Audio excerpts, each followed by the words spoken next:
Now let's go back to the situation in Turkey, where the fallout from the attempted coup continues, with 15,000 education staff being suspended, accused of ties to an exiled cleric the Turkish government blames for last week's failed coup.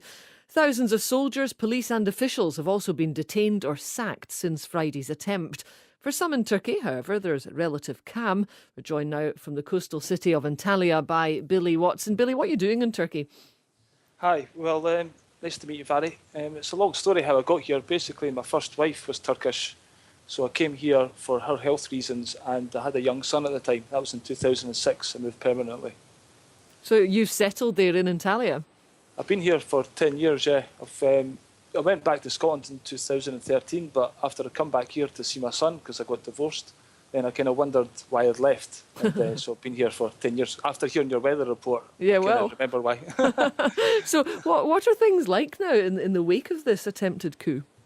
Well, obviously I'm in Antalya. It's a holiday resort. Usually it's quite quiet this year because there's been very little Russian or German tourists.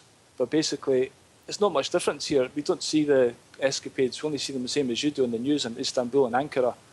But it's a bit quieter on the streets, and people seem a little bit more tense, you know. They're fearful, they kind of feel helpless, and you hear all the stuff, bombs going off, and then different moves that the government's making. So people are worried and concerned and don't feel they've got any power, really. There must have been a pretty uncertain time actually during the attempted coup.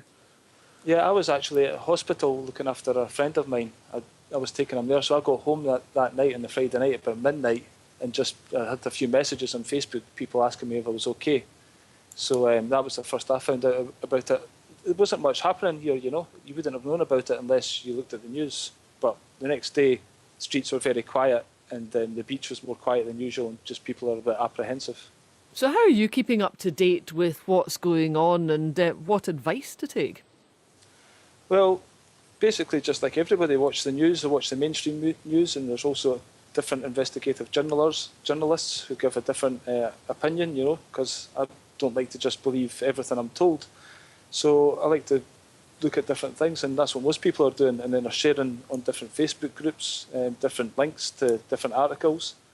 But I was actually in Fethiye last week, and there's lots of British tourists there, and they're still coming to Turkey because they're regulars, and you know. But I think even this might actually put them off as well, because lots of people are even leaving now. Expats have decided to go. Yeah, I mean, people were perhaps a bit put off by Turkey anyway because of Islamic State and various attacks. This isn't going to help, is it? Definitely not. I mean, people were still coming the day after the bomb. I was in Fethiye, and 2 or 3 days after that, and basically people were still saying we could have postponed, but we decided to come because it's so far away from Istanbul. But this particular thing is now, you know, it's like a crackdown, or nobody really knows where it's leading to. So the whole place is more unstable. I feel sorry for the Turkish business people who just want to serve the tourists, you know, and do a good job, because they've been badly affected by this.